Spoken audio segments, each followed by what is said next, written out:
Shalom. Bersyukur, berterima kasih pada Tuhan. Hari ini saya boleh ada bersama dengan Bapak Ibu sekalian, Jemaat Pita Community ibadah raya kedua.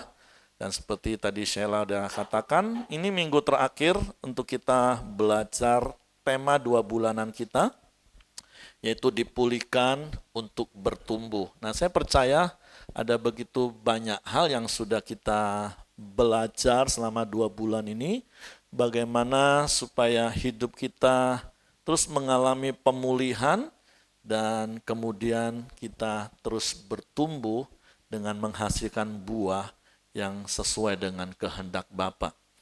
Nah, kalau bicara tentang dipulihkan untuk bertumbuh, maka hal yang akan terus saya ingatkan bagi setiap kita adalah pertumbuhan yang mau kita capai itu apa, Bapak Ibu? Oke, next. Di dalam Yohanes pasal 6 ayat 40 dan Efesus pasal 4 ayat 13 yang adalah ayat dari fokus tahun ini, Efesus 4 ayat 13 khususnya, kan fokus gereja kita tahun ini adalah bertumbuh bersama sesuai kehendak Bapa. Jadi kita mau setiap jemaat Pelita Community ini bertumbuh bersama-sama. Nah, bertumbuhnya ke arah mana? Sesuai kehendak Bapa. Nah, apa itu kehendak Bapa? Yohanes 6 ayat 40 berkata seperti ini.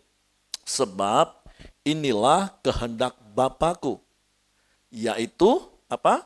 Supaya setiap orang yang melihat anak, melihat Yesus, dan yang percaya kepadanya beroleh hidup yang kekal, dan supaya aku membangkitkannya pada akhir zaman. Nah, ini adalah kehendak Bapa di mana kita mau bertumbuh bersama-sama ke arah situ. Apa itu kehendak Bapa? Yaitu supaya setiap orang, sama-sama katakan apa? Setiap orang, siapapun itu. Nah, setiap orang supaya mereka melihat anak, melihat Yesus. Nah, tentu kalau 2000 tahun yang lalu waktu Yesus berkata kepada orang-orang yang ada pada waktu itu, jelas Yesus merujuk kepada dirinya sendiri supaya setiap orang melihat anak. Tetapi saya percaya firman Tuhan itu masih berlaku sampai hari ini. Karena apa yang Yesus maksud 2000 tahun yang lalu, itu yang juga Tuhan mau tetap terjadi sampai hari ini. Yaitu setiap orang Kristen, pengikut Kristus, menjadi hidup di mana hidupnya orang lain bisa melihat Yesus itu dalam hidupnya. Jadi itu kehendak Bapa yang mau kita genapi dalam hidup kita. Yaitu setiap orang melihat Yesus dalam hidup kita. Amin. Jadi itu kehendak Bapa. Setiap orang melihat Yesus dalam hidup saya. Sama-sama katakan, setiap orang melihat Yesus dalam hidup saya. Sekali lagi, setiap orang melihat Yesus dalam hidup saya. Sehingga akhirnya mereka percaya kepada Yesus. Dan mereka menerima anugerah keselamatan sama seperti yang kita terima. Amin.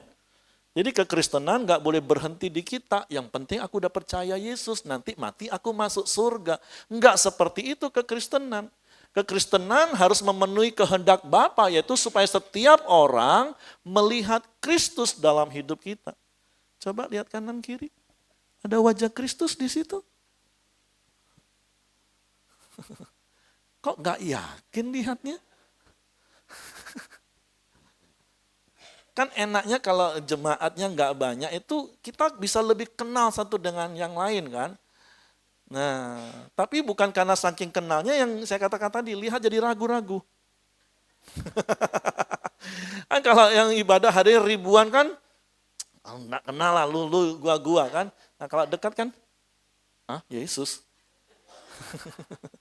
Tapi saya berharap ngomong kanan kiri, aku lihat kok Yesus di kamu. Ya, walaupun baru 30%, it's okay, enggak apa-apa.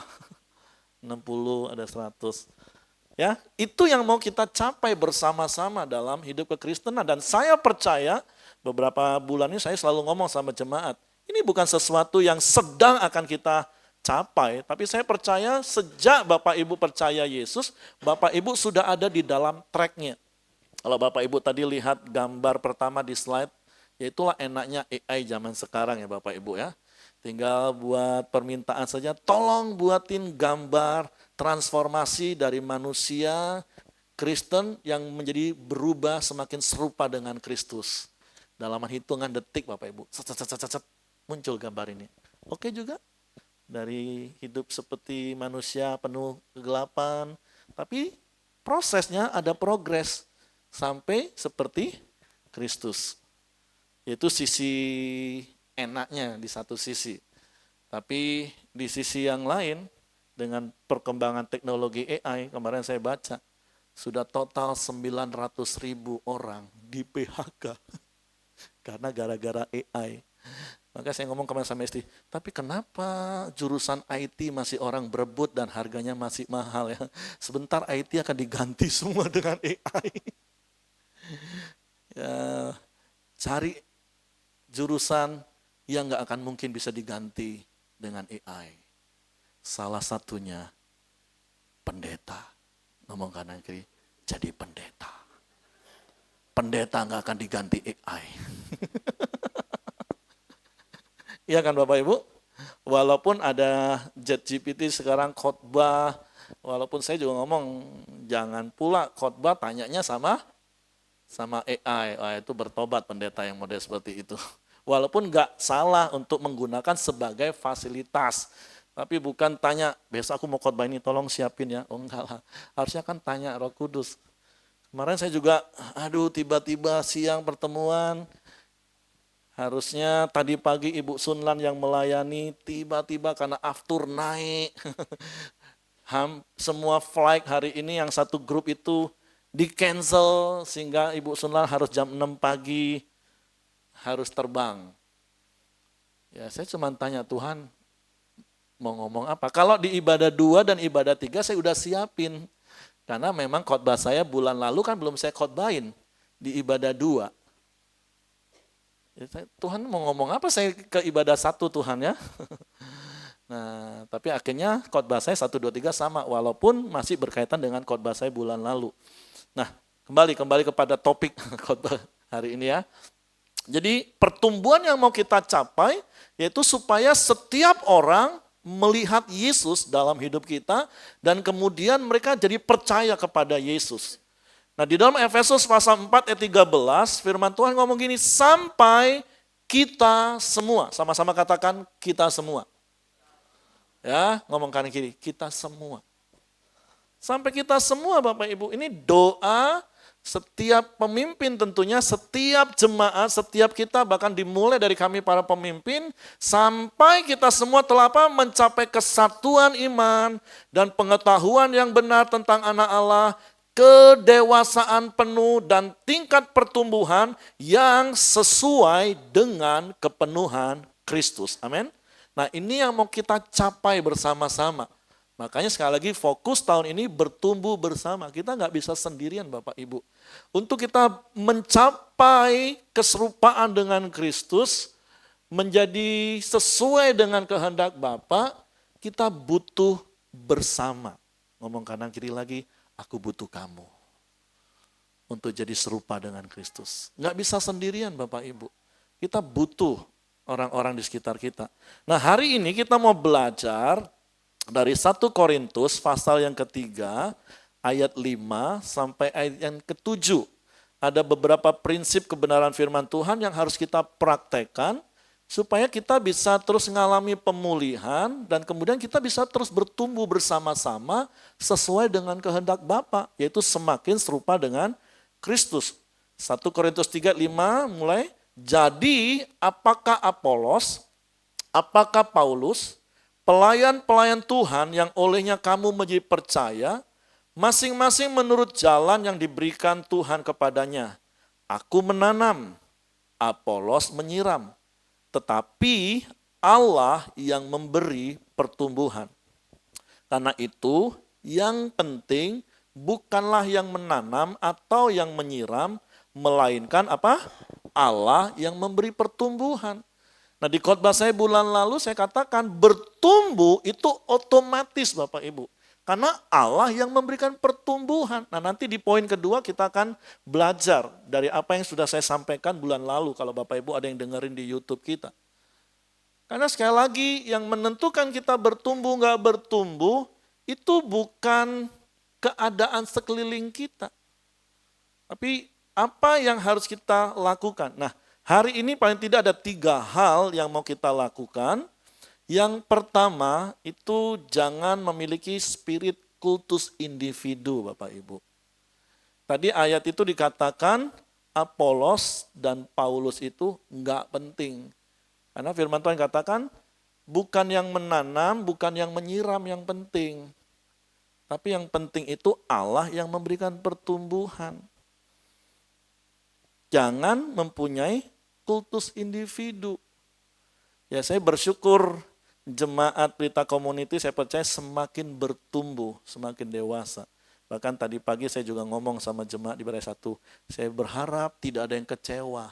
Sekali waktu pengkhotbah naik, loh kok bukan Ibu Sunlan? Kok Pak Heri lagi? Pak Heri lagi. Minggu depan Pak Heri lagi.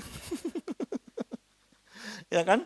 Karena hari Rebu kemarin di Komsel kami ngobrol-ngobrol. Dan akhirnya ada satu titik akhirnya ngomong ya berkaitan dengan hal ini. Iya, kami sih bersyukur diajarin terus Pak Heri untuk belajar tidak kultus individu. Dulu, nah ini dulu mereka. Walaupun saya berdoa berharap sekarang udah nggak ada lagi seperti itu jemaat Pelita Community. Dulu kalau dia mau ibadah, pas kebetulan di parkiran ketemu lihat si A ini. Wah ini berarti si A nih khotbah, pulang dia Bapak Ibu. Ngomong kanan kiri, gak usah dicari siapa itu, gak usah. Terus kalau minggu pertama, itu lebih penuh Bapak Ibu. Karena semua berpikir siapa yang khotbah? Penuh jemaat. Nanti bukan karena baru gajian bersuka cita, bukan. Atau karena gajian, karena baru dapat gajian sukacita mau bersyukur sama Tuhan. Nanti minggu kedua, ketiga tambah merosot, tambah akhir bulan soalnya. Pusing mikirin uang. Tapi saya berharap jemaat Pelita nggak seperti itu lagi, amin. Ya memang dari sisi kami hamba Tuhan, kami terus mengupgrade diri Bapak Ibu. Apalagi di dunia media sosial yang begitu terbuka hari-hari ini. Nggak salah kalau Bapak Ibu punya pengkhotbah favorit, tapi jangan punya spirit kultus individu. Pokoknya kalau pendeta A ini ngomong, apapun amin tuh lah. Pendeta lain minggir. Apalagi pendeta lokal. Ya syukur-syukur lah ya di Pelita sebulan sekali paling tidak ada pendeta tamu. Tapi juga jangan kalau ada pendeta tamu aja baru penuh semua bangku. Nggak seperti itu Bapak Ibu ya. Jadi mari Bapak Ibu jangan mempunyai spirit. Karena justru saya mau kasih tahu. Bukan itu yang membuat engkau bertumbuh. Bahkan kejadian yang kita baca di dalam kisah jemaat di Korintus. Kalau kita baca dulu di dalam 1 Korintus pasal 3 ayat 1 sampai 4. Justru jemaat malah nggak bertumbuh karena kultus individu. Malah jadi gap-gap kelompok-kelompok dan jadi perpecahan. Di dalam 1 Korintus pasal 3 ini ayat-ayat di atasnya. Dan aku saudara-saudara pada waktu itu tidak dapat berbicara dengan kamu seperti manusia rohani. Tetapi hanya dengan manusia duniawi yang belum dewasa dalam Kristus. Jadi seperti gambar yang pertama tadi, manusia duniawi. Nah kan kita nggak boleh kembali ke titik nol terus Bapak Ibu. Yang selalu kembali ke titik nol itu di mana? Cuman SPBU Bapak Ibu, titik nol Pak ya, mulai dari nol ya. Nah kekristenan nggak boleh. Tapi Paulus katakan karena ada kultus individu di dalam jemaat Korintus, ya Paulus nggak bisa ngomong dengan leluasa kepada jemaat sebagai jemaat yang dewasa rohani. Mereka masih seperti nol, seperti orang duniawi. Susulah yang kuberikan kepadamu bukanlah makanan keras, sebab kamu belum dapat menerimanya, dan sekarang pun kamu belum dapat menerimanya. Karena kamu masih manusia duniawi, sebab jika di antara kamu ada iri hati dan perselisihan, bukankah hal itu menunjukkan bahwa kamu manusia duniawi dan bahwa kamu hidup secara manusiawi? Karena jika yang seorang berkata, aku dari golongan Paulus, dan yang lain berkata, aku dari golongan Apolos, bukankah hal itu menunjukkan bahwa kamu manusia duniawi dan bukan rohani? Malah terjadi perpecahan Bapak Ibu. Bukannya bertumbuh bersama-sama, malah ada gap, ada perpecahan. Padahal Yesus mau di dalam Yohanes 17 ayat 21 ngomong gini, supaya mereka semua menjadi satu sama seperti engkau ya Bapa di dalam aku dan aku di dalam engkau. Agar mereka juga di dalam kita apa? Supaya dunia percaya bahwa engkaulah yang telah mengutus aku. Nah kalau saya ketemu, beberapa kali saya ketemu dengan orang-orang di luar Kristen ya. Ada satu pertanyaan yang kadang, aduh memang gimana jawabnya ya. Mereka tanya gini, Pak, kenapa ya orang Kristen itu gerejanya beda-beda, nggak boleh ke sana kemari, banyak nian gerejanya Pak. Karena memang kalau di zaman Kisah Para Rasul, gereja itu disebut gereja sekota. Jemaat Tesalonika, jemaat Filipi, jemaat Kolose, jemaat Efesus, satu kesatuan. Lah sekarang, satu kota, waduh. Nah tapi itu tadi kembali kepada poin yang Tuhan mau ingatkan, jangan kultus individu. Ya karena memang firman Tuhan juga udah ingetin Bapak Ibu di dalam 2 Timotius pasal 4 ayat 3. Karena akan datang waktunya orang tidak dapat lagi menerima ajaran sehat, tetapi mereka akan apa? Mengumpulkan guru-guru menurut kehendaknya untuk apa? Memuaskan keinginan telinganya. Mereka akan memalingkan telinganya dari kebenaran dan membukanya bagi dongeng. Yang saya katakan tadi, hari-hari ini dengan terbukanya medsos, semua orang bisa dengan bebas memilih siapa yang dia suka dengerin khotbahnya. Ya kan Bapak Ibu? Mulai habis itu di list. Wah ini yang bagus nih. Nah kalau yang lain, itu dah. Karena tujuannya hanya untuk apa? Memuaskan keinginan telinganya. Wah kalau pendeta yang khotbahnya diberkati, berkat, itu pasti banyak tuh followernya. Tapi kalau pendeta yang punya karunia nabi yang mentempelak dosa, ini tidak bagus. Nyinggung terus gawenya. Pendeta ini nyinggung terus. Apalagi tipe saya yang saya selalu ngomong, saya bukan tipe pendeta yang suka nyinggung. Saya tipe pendeta suka apa? Nabrak. Ya kan? Saya nggak suka nyinggung Bapak Ibu, kalau salah ya salah, benar-benar. Walaupun saya sering dilabelin, kalau sama Pak Heri itu ujung-ujungnya firman. Ya nggak apa-apa. Memang harusnya hidup kita ujung-ujungnya apa kata firman. Kalau salah ya tinggal ngaku, minta ampun, beres. Kenapa langsung di blacklist? Tapi hari-hari ini akan seperti itu. Mereka akan memalingkan telinganya dari kebenaran dan membukanya bagi dongeng. Bukan berarti terus gak dengerin khotbah, cari nenek-nenek tua yang mendongeng. Gak ada juga. Tapi apa sih dongeng itu? Mendengarkan sesuatu untuk meninabobokan. Aduh enaknya, amin. Wih enaknya kalau dengerin ini. Nah spirit itu gak boleh. Walaupun tentu dari sisi kami, saya sebagai hamba Tuhan, saya selalu berusaha mengupgrade diri saya. Belajar public speaking. Nah tujuannya bukan supaya khotbah saya jadi menarik banyak orang dan orang jadi follower saya, enggak. Tapi tujuan mengupgrade adalah supaya waktu firman Tuhan disampaikan, orang itu mudah ngerti Bapak Ibu. Dan kemudian dia praktek firman, itu tujuannya. Bukan untuk banyak-banyakan follower. Karena sejak dari semula waktu Yesus mau naik ke surga, apa pesan Yesus? Pergi, jadikan semua bangsamu muridku, murid Yesus, bukan murid Heri, bukan murid Pak Kastoni, bukan muridnya Pak Ahyong, bukan muridnya Pak Tayalan, bukan muridnya Pak Anton, bukan muridnya Pak Santo. Bukan, setiap kita harus jadi murid Kristus yang serupa dengan Kristus. Jadi jangan ada spirit kultus individu. Mulai siapa pendeta yang disukain, siapa yang di blacklist. Jenis khotbah, konten-konten khotbah dipilih-pilih. Lah sekarang kan memang punya kesempatan seperti itu. Ayat ini digenapi. Tapi saya berdoa, saya berharap jemaat nggak seperti itu, jemaat pelita, amin. Karena yang khotbah itu nggak penting. Ngomong kanan kiri, yang khotbah itu nggak penting. Yang penting isi khotbahnya. Ya, walaupun sekali lagi dari sisi pengkhotbah, kami harus selalu upgrade diri. Iya, saya setuju. Makanya kami, saya Pak Kaus dan beberapa teman pemimpin sedang lanjut S2. Udah 1 tahun di lobi-lobi, ayolah Pak lanjut S2. Dah lah capek. Belum lagi biayanya. Tapi ada satu alasan yang terakhir yang akhirnya membuat kami luluh. Ini demi kerajaan Allah. Ya sudahlah, langsung pulang. Mah, kayaknya S2 lah. Toh lagian Michelle juga nggak jadi lanjut. 2 tahun ini Matthew kelas 2, kelas 3 masih kosong. Jadi biar bapaknya dulu yang kuliah. Diatur. Bukan hanya sekedar supaya nanti Heri Susanto MTH. Bukan itu tujuannya. Kalau itu mah itu udah bertahun-tahun saya tolak terus. Justru karena untuk kerajaan Allah. Untuk memperbesar kapasitas, mengupgrade diri supaya jadi berkat bagi jemaat.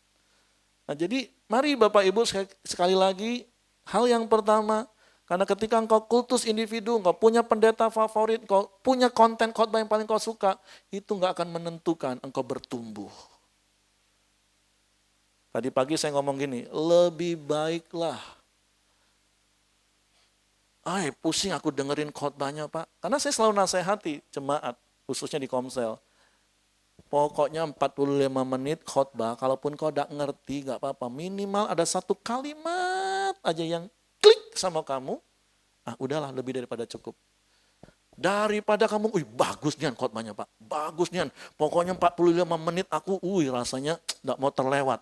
Begitu 2 hari tanya, minggu kemarin khotbah apa? Lupa Pak. Aduh. Karena berkali-kali saya katakan khotbah yang bagus itu adalah khotbah yang segera dilakukan. Jadi 45 menit. Ada satu kalimat aja yang nyambung. Ya udah itu aja jadi premaan Bapak Ibu dipraktekin.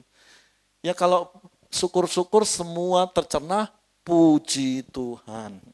Karena survei membuktikan khotbah hari Minggu itu nyantol cuma 2%. Ngomong karena gini, cuma 2%. Tapi percayalah Bapak Ibu, saya tidak akan malas-malasan khotbah, walaupun kenyataannya cuma 2%. Kan udah setahun ini kita sepakat, di Komsel akan direview ulang. Dan di reviewnya bukan sekedar pengajarannya, tapi apa aplikasinya. Kan minggu kamu dengar kan, jangan kultus individu. Nah gimana aplikasinya? Iya, aku bertobat. Selama ini aku masih kayak gitu sih. Pilih-pilih kalau pendeta A yang khotbah, aku semangat. Tapi kalau yang itu, sudahlah, langsung main HP. Aku cek dulu. Iya kan Bapak Ibu, itu kan realita kan. Nah tapi maksudnya dengar khotbah itu terus apa? Aplikasi dalam hidup. Ya kalau itu sebuah teguran ya bertobat. Ya aku bertobat. Ya saya berharap nanti hari Rabu Komsel banyak yang ngaku dosa. Enggak lah Bapak Ibu, saya percaya jemaat sudah bertumbuh lah ya. Siapapun yang khotbah enggak penting. Yang penting isi khotbahnya ya.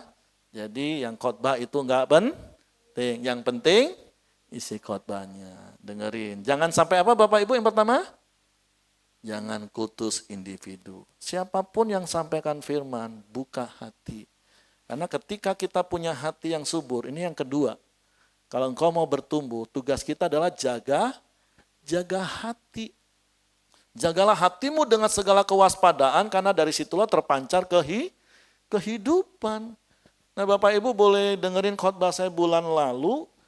Nah sekali lagi yang saya katakan sebenarnya pertumbuhan itu otomatis selama tanahnya subur Bapak Ibu.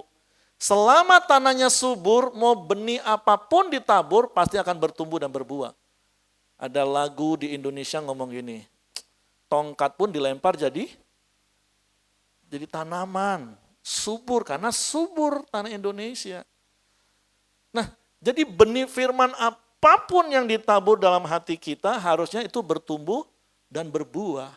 Ya walaupun seperti saya katakan tadi buahnya mungkin masih ada yang 30, ada yang 60, ada yang sudah 100. Kan kita ini masih proses yang terus ada progres Bapak Ibu. Kan Yohanes 1 ayat 1 katakan pada mulanya adalah firman dan firman itu bersama-sama dengan Allah dan firman itu adalah Allah. Ayat 14 katakan firman itu telah jadi manusia dalam pribadi Yesus. Jadi percaya setiap benih firman yang ditabur itulah karakter Kristus Yang kalau ditanam di tanah yang subur, maka akan bertumbuh dan menghasilkan buah karakter Kristus. Makanya diperlukan hati yang subur. Hari ini ditaburi benih, harus sabar. Kalau tanah hatinya subur, maka benih firman sabar tadi akan bertumbuh dalam hidup kita dan menghasilkan buah, kita jadi orang yang sabar. Kalau mengampuni benih firman-Nya yang ditabur, karena Kristus juga mengampuni. Maka kalau tanah kita subur, hati kita subur, bertumbuh dan menghasilkan buah, kita menjadi pribadi yang suka mengampuni, murah hati, jujur, memberi, suka firman. Itu kan semua benih firman. Tinggal pertanyaannya, hati kita tanah yang subur enggak? Atau hati kita masih menjadi tanah setapak, tanah yang diinjak-injak, tanah yang keras. Yang berbicara tentang hatinya masih belum mati ego, masih mempertahankan harga diri terus. Wah, begitu dengar firman Tuhan sabar. Sabar, kau beda sabar. Ya kan? Belum apa-apa langsung benih firman itu disambar sama iblis. Iya, ngomong beda tuh. Ya kan Bapak Ibu? Nah kalau hatinya seperti itu. Atau hatinya seperti tanah yang masih banyak batu. Banyak paradigma-paradigma lama. Kan kita ini sebagian juga ada yang percaya Yesus sudah ketika berumur Bapak Ibu. Ada pengajaran-pengajaran, paradigma-paradigma, ada nilai-nilai dunia yang sudah ditanam. Bahkan hari Jumat kemarin Ibu Sunan katakan, apalagi kalau sudah 55 tahun, sudah baru percaya Yesus, itu digembalakan saja sudah. Karena sudah banyak paradigma. Apa contoh paradigma-paradigma lama? Jujur, mana dapat cuan Pak? Nah, itu kan paradigma lama kan? Ketika kita berbisnis, firman Tuhan katakan, ya di atas iya. Timbangan neraca serong itu kekejian bagi Tuhan. Ya tapi gimana Pak? Kalau enggak bohong-bohong tipis, bohong-bohong putih. Oh ada pula bohong putih kan. Entah paradigma dari mana tuh bohong putih. Mana dapat cuan. Nah itu paradigma lama. Ketika firman Tuhan katakan doa orang jujur didengar, langsung mental. Waktu dengar firman Tuhan katakan kalau tanahnya berbatu-batu, waktu dengar firman sih kayaknya, wah iyalah Tuhan, pokoknya aku mau jujur Tuhan. Pokoknya aku mau jujur Tuhan. Tapi begitu duduk di warungnya lagi, tapi kalau jujur gimana dapat untung? Mulai lagi, hilang benih firmannya, nggak sempat bertumbuh Bapak Ibu. Kepahitan, kekecewaan, dosa, itu kan batu-batu yang harus kita singkirkan dari hati kita. Atau yang ketiga, tanah apa? Semak belukar. Bicara tentang apa? Hati yang cinta akan uang. Karena semak belukar itu kan bicara tentang kekhawatiran, kekayaan, dan kenikmatan hidup. Orang kalau hatinya masih cinta akan uang, firman Tuhan gak akan bertumbuh maksimal dalam hidupnya. Firman Tuhan suruh percaya, dia malah Ya, diserang rasa khawatir itu normal Bapak Ibu. Tapi hidup dalam kekhawatiran itu abnormal. Itu bukan esensi orang percaya, namanya saja disebut orang percaya. Tapi nggak percaya hidup dalam kekhawatiran, kan nggak cocok. Seperti yang saya pernah katakan. Kalau ada burung yang bisa terbang, nggak usah sombong. Karena memang dia diciptakan, dibentuk dengan potensi untuk bisa terbang. Justru kalau burung nggak bisa terbang, itu yang aneh. Atau kalau ada ikan yang jago berenang Bapak Ibu, itu normal.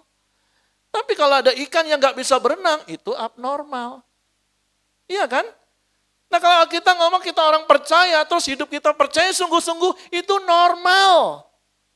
Nah tapi kalau kita ngomong kita orang percaya, tapi hidup dalam kekhawatiran, itu apa? Abnormal. Nah jadi mari Bapak Ibu, jaga hati kita. Apakah cinta akan uang itu orangnya gila kerja cari uang? Itu salah satu indikasi. Pokoknya segala sesuatu dilakukan yang penting dapat uang. Segala sesuatu diabaikan asal dapat uang. Tapi saya katakan kalau engkau takut gak punya uang, itu juga indikasi engkau cinta akan uang. Kalau engkau stres ketika keadaan dunia hari-hari ini, ekonomi sulit, ini belum bicara nggak ada uang. Uangnya cuman jadi nilainya agak lebih kecil. Coba lihat wajah kanan kiri, wajah stres. Wah, bahaya. Itu hati kita masih hati yang cinta akan uang. Ya kan Bapak Ibu? Rasa aman kita harus ada di tangan Tuhan. Kami sudah melewati masa-masa itu. Kalau ngomong gak punya uang, ya memang benar-benar gak punya uang. Wong cincin kawin aja sampai 3 kali dijual Bapak Ibu. Saking gak ada uangnya, jual. Ada berkat lagi, dipakai lagi. Beli lagi, habis itu jual lagi. Yang ketiga kali dijual dan tidak beli lagi. Akhirnya cincin kawinnya ya masing-masing waktu itu turun ke perak. Perak pun padahal waktu pemberkatan nikah cincin emas melambangkan kasih yang murni. Tapi bukan berarti cincin itu sudah terjual, kasih saya dan istri nggak murni sampai hari ini. Jadi yang udah nggak pakai cincin kawin karena terjual, nggak usah kecil hati ngomong. Paham, maklum.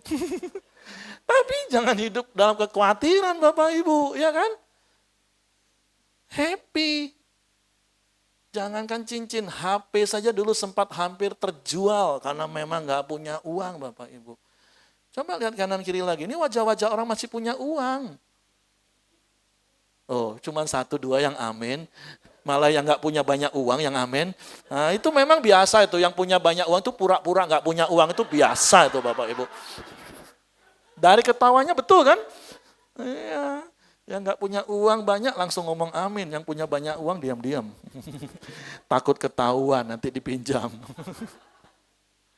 Tapi mari jaga hati Bapak Ibu hari-hari ini. Izinkan hatimu menjadi tanah yang subur. Supaya setiap benih firman yang adalah karakter Kristus itu ditabur, akan bertumbuh. Nggak apa-apa 30%, 60%, bahkan sampai 100%. Mungkin benih sabar itu masih berbuahnya 30%, nggak apa-apa. Berkali-kali saya nasihati, jangan dikasih racun. Percuma katanya mau sabar, marah lagi. Tadi sudah buahnya 30% malah mati. Coba dikasih pupuk, baguslah Pak. Bapak udah nggak seperti dulu. Kalau dulu marah terus, ini sudah agak sabar. Agak, nggak apa-apa, baru agak sabar. Jangan suami sudah mulai agak sabar malah diomongin. Katanya nak berubah, mano masih marah. Nanti yang lengket kata marah, yang muncul marah. Mending yang keluar kata agak sabar. Walaupun agak sabar itu berarti belum sabar banget kan. Nggak apa-apa, mungkin baru 30% sabarnya. Tapi yang lainnya jangan-jangan buah memberinya sudah 100% kan. Kan banyak hal benih yang harus ditabur dalam hidup kita. Yang penting kita jaga hati kita jadi tanah yang subur. Jangan jadi tanah yang keras. Jangan jadi tanah yang berbatu-batu. Jangan jadi tanah yang bersemak belukar. Supaya setiap benih firman yang ditabur itu akan bertumbuh dalam hidup kita. Karena kalau di dalam Amsal pasal 4 ayat 18, Matius 5 ayat 16, ketika benih firman itu terus ditabur, itu akan nyata dalam perbuatan baik. Dan hidup kekristenan kita itu harus terus bersinar semakin terang. Tetapi jalan orang benar itu seperti cahaya fajar yang kian bertambah terang sampai rembang tengah hari. Demikianlah hendaknya terangmu bercahaya di depan orang, supaya mereka melihat perbuatanmu yang baik dan memuliakan Bapamu yang di surga.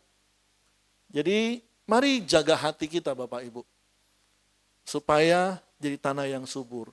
Benih firman apapun yang ditabur, enggak usah lihat siapa yang nabur. Amin. Selama itu benih firman Tuhan, terima dengan iman dan izinkan Roh Kudus terus membuat benih itu bertumbuh. Nah yang ketiga secara cepat, fokus kepada Kristus.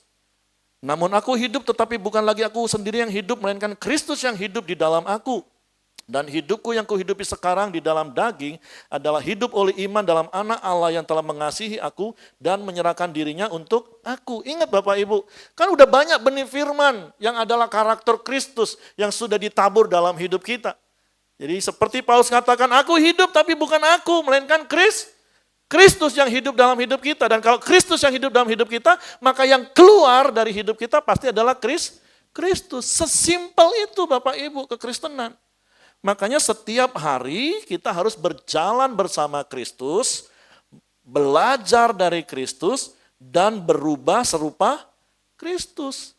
Berjalan bersama Kristus artinya apa sih Bapak Ibu? Ya taat. Yesus ngomong kiri ya kiri. Yesus ngomong kanan ya kanan. Yesus ngomong berhenti ya berhenti.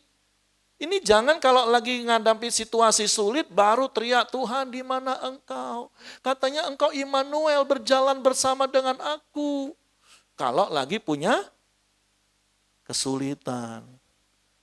Nuntut Tuhan jalan sama-sama. Itu pun maksa Tuhan ngikuti kehendaknya. Bukan seperti itu arti berjalan bersama Kristus.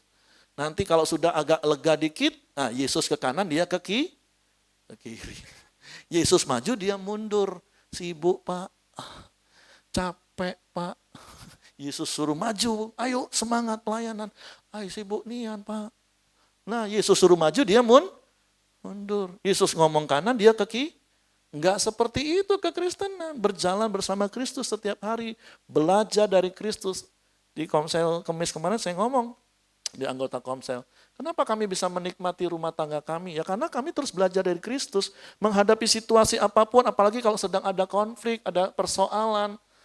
Ya tanya dengan diri, kalau Yesus ngadepin situasi seperti ini, apa yang Yesus lakukan kira-kira? Dan dari mana kita tahu? Jadi dibaca firman. Waktu dicaci maki, dia tidak membalas dengan mencaci maki. Oh jadi kalau lagi dicaci maki, Yesus itu enggak balas. Kalau lagi disakiti, Yesus malah mengampuni. Nah itu belajar dari Yesus. Makanya berkali-kali saya katakan kalau saya khotbah ujung-ujungnya saya nasihat saya apa Bapak Ibu? 4M. Pokoknya 4M lah Bapak Ibu. Menerima firman Tuhan setiap hari, merenungkan firman Tuhan siang dan malam, melakukan firman sebagai gaya hidup, membagikan firman sebagai kesaksian hidup. Udah 4M saja Bapak Ibu. Walaupun belum bentuk rupiah 4M, gak apa-apa lah. Yang penting ada 4M itu tadi. Amin. Terus sehingga kita berubah serupa dengan Kristus. Makanya ada beberapa ayat, yang salah satunya juga ayat tema kita 2 bulan, 2 Korintus 4 ayat 16, sebab itu kami tidak tawar hati. Tetapi meskipun manusia lahiriah kami semakin merosot, mau ditahan pakai apapun Bapak Ibu, tua akan tetap jadi tua Bapak Ibu. Ya. Enggak apa-apa. Kalau sini sudah mulai berkerut, ngomong kanan kiri, enggak apa-apa sayang. Kalau yang suami istri maksudnya, kalau yang enggak suami istri jangan. Ya bisa beli skincare, anti-aging ya enggak salah. Tapi mau pakai merek apapun, ya tetap juga akan merosot. Tapi yang penting apa? Namun manusia lahiriah batinnya kami dibaharui dari sehari ke sehari semakin serupa Kristus. Dan telah mengenakan manusia baru yang terus menerus, sama-sama katakan apa? Terus menerus diperbaharui untuk memperoleh pengetahuan yang benar menurut gambar khaliknya. Dan ayat yang terakhir Efesus 4 ayat 22 sampai 24 yaitu bahwa kamu berhubung dengan kehidupan kamu yang dahulu harus menanggalkan manusia lama yang menemui kebinasaannya oleh nafsunya yang menyesatkan, supaya kamu dibaharui di dalam roh dan pikiranmu dan mengenakan manusia baru yang telah diciptakan menurut kehendak Allah di dalam kebenaran dan kekudusan yang sesungguhnya. Apa itu kebenaran? Firman Tuhan. Jadi mari Bapak Ibu, jangan kultus individu, pengkhotbah itu enggak penting, yang penting isi khotbahnya. Terus jaga hati, terima benih firman, dan izinkan Allah memberikan pertumbuhan dalam hidup kita. Dan kita terus berproses fokus pada Kristus. Amin. Mari saya undang pemain musik, WL Singer, sembari kita tundukkan hati kita di hadapan Tuhan. Mari renungkan firman Tuhan. Tuhan ngomong apa dengan kita hari ini? Apakah Tuhan meneguhkan kita? Atau bahkan mungkin Tuhan menegur kita hari ini. Buka hati, biarkan hatimu menjadi tanah yang subur. Sehingga benih firman itu bertumbuh dan berbuah. Kita naikkan pujian bagaikan bejana. Kita mau hidup kita semakin serupa dengan Kristus.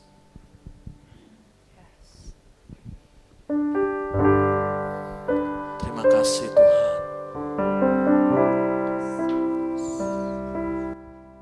Bagaikan bejana, siap dibentuk, demikian hidupku di tanganmu, dengan urapan kuasa Roh-Mu, ku dibaharui selalu. Jadikan ku Allah dalam rumah-Mu, inilah hidupku di tangan-Mu, dan tuklah turun kehendak-Mu, pakailah sesuai rencana-Mu. Sama-sama katakan, ku mau seperti-Mu, Yesus, disempurnakan selalu dalam segenap jalanku, memuliakan nama-Mu. kerinduan berkatakan,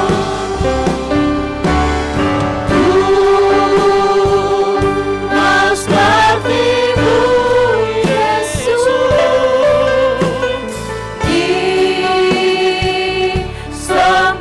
disempurnakan selalu dalam segenap jalanku, memuliakan nama-Mu. ini rindu kami kepadamu. Kami mau semakin hari semakin serupa Kristus. Sebab itu kami mau terus berjalan bersama Kristus, taat kepada setiap perintah-Mu. Kami mau terus belajar dari Kristus, supaya hidup kami semakin serupa Kristus. Karena itulah tujuan esensi kekristenan kami, semakin serupa Kristus.